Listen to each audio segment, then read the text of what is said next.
प्यारे बच्चों नमस्कार। आज की कक्षा में आपका स्वागत है। आज हम पढ़ने वाले हैं 7वीं कक्षा का हिंदी की कार्य पुस्तिका का अध्याय नंबर 13। पाठ का नाम है एक दिन का। इससे संबंधित कार्य पुस्तिका में जो प्रश्न दिए गए हैं उनको हम हल करेंगे। उससे पहले जो बच्चे चैनल पर नए हैं वो सबसे पहले चैनल को सब्सक्राइब कर लें।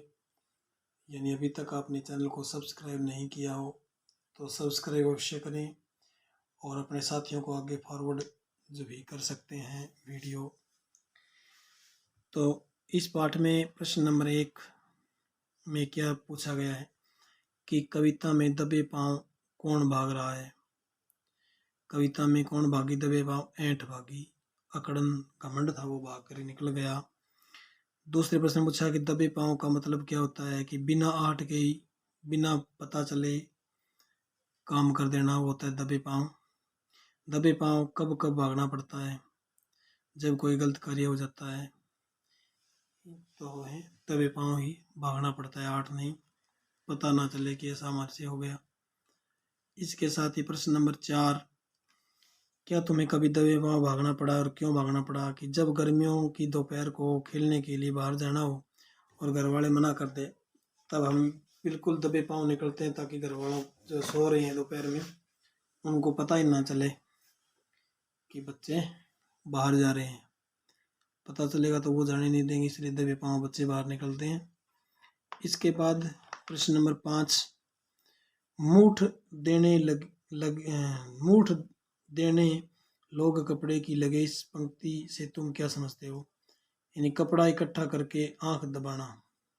कई बार आंख में चोट लग जाती है तो कोई भी कपड़ा हो, ज़्यादातर सूती कपड़े को इकट्ठा करके मुंह से गर्म हवा उसको लगा करके जो आंख सेकते हैं उससे, ताकि आंख को थोड़ा सा आराम मिलता है उससे, तो उसे कहते हैं मूठ देना।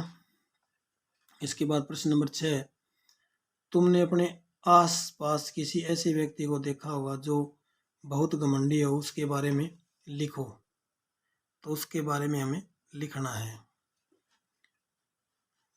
क्या लिखना है?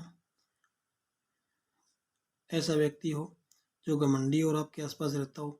तो मैंने लिखा कि मेरे पड़ोसी चाचा बहुत घमंडी है, बस अपने आप को सबसे बड़ा और सच्चा मानते हैं, किसी से जल्दी से बात नहीं करते, अकड़ में रहते हैं। ऐसा भी आप इसमें लिख सकते हैं। तो इसके साथ प्रश्न नंबर आगे 7 का जो है हल हम करते हैं। क्या पूछा गया है देखिए, एक कहानी बनाकर लिखो जिसमें ये शब्द सभी आते हो। क्या? एक दिन, घमंड, आंख, कपड़े, पांव, समझ, तिनका, लोग आदि। इन शब्दों का प्रयोग करते हुए कहानी लिखनी है। तो मैंने इस कविता पे एक कहानी लिखी है कि एक दिन मैं अकड़ कर घर के आगे खड़ा था, तभी एक तिनका मेरी आंख में गिर गया, तब कपड़े की मूठ बनाकर आंख में दी, मेरा सारा घमंड दूर हो गया। तब मेरी समझ में आया कि लोग इतना घमंड क्यों करते हैं, जबकि एक तिनका ही काफी होता है घमंड को दूर करने के लिए। इसके बाद देखिए प्रश्न नंबर 8।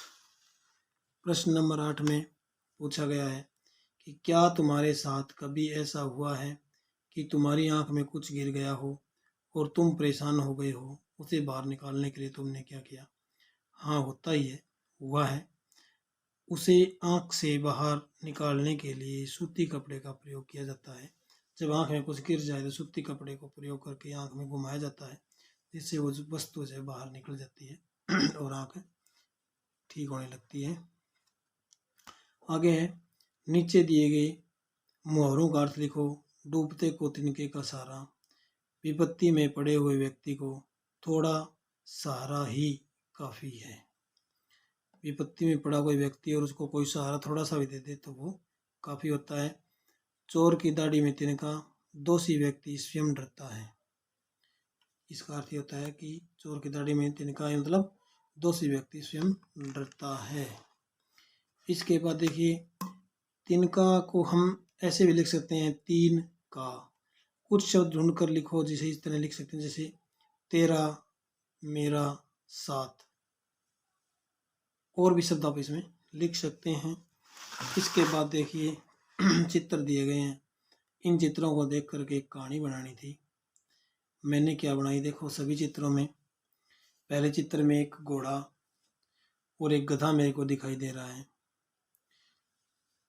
और दोनों शायद भूखे हैं, उछल रहे हैं। और एक वो बाद में दूसरे चित्र में एक छकड़ा लेकर के आए, दोनों छकड़े के दोनों साइड खड़े हो गए।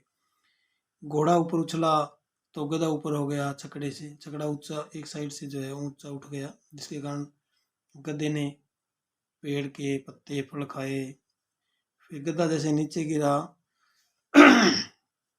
छकड़े पर गिरा तो छकड़ा एक साइड से फिर उठ गया और घोड़ा ऊपर होकर के पत्ते और फल खाए। इस प्रकार से वो प्यास बुझा रहे थे, भूख शांत कर रहे थे। और उनके बीच में हाथी आया और हाथी ने उन दोनों को खाना खिलाने के लिए सहायता करी। तो मैंने कहानी क्या बनाई कि एक घोड़ा और एक गधा था, दोनों भूखे थे, दोनों ही पेड़ के पत्तों को खाने में असमर्थ थे क्योंकि पेड़ के पत्ते ऊंचे थे। तब उन्होंने भूख मिटाने का उपाय सोचा। वे एक छकड़ा लेकर आए जिसके बीच में टायर लगे हुए थे। पहले छकड़े के दोनों तरफ दोनों खड़े हो गए, दोनों तरफ क्या हो गए, खड़े हो गए, जैसे इसमें दिखाया गया है। और फिर क्या हुआ, फिर घोड़े ने एक छलांग लगाई, वहीं खड़े खड़े क्या है छलांग लगाई, जिससे गधा ऊपर की तरफ हो गया, जिससे ऊंचे हुए गधे ने पेड़ के पत्ते व फल खाए। फिर ज्यों ही गधा छकड़े पर वापिस पड़ा, ये छकड़ा है, छकड़े पर वापिस पड़ा तो घोड़ा ऊंचा हो गया, जिससे घोड़े ने पेड़ के फल और पत्ते खाए। इस प्रकार बारी बारी खाते रहे। फिर एक हाथी आ गया। वह हाथी छकड़े की एक तरफ खड़ा हो गया। हाथी क्या छकड़े की एक तरफ खड़ा हो गया। दूसरी तरफ गधे और घोड़े ने बारी बारी खड़े होकर अपनी भूख शांत की। तो इस प्रकार से इनकी जो कहानी चित्रों को देख करके ऐसी महसूस हुई और मैंने लिख दी। आपको कुछ और कल्पना इसमें हो तो कोई और कहानी में आप बना सकते हैं, लेकिन तरीका ये रहेगा कि चित्र के अनुसार आपको कल्पना करनी है कि क्या हुआ, उस कल्पना के आधार पर कहानी लिखनी होती है। तो आज की कक्षा में हमने जो है इस अध्याय का अध्ययन कर लिया। आगे की कक्षा में अगले पाठ का अध्ययन करेंगे। धन्यवाद। और अभी तक जिन बच्चों ने चैनल को सब्सक्राइब नहीं किया वे चैनल को सब्सक्राइब अवश्य कर लें।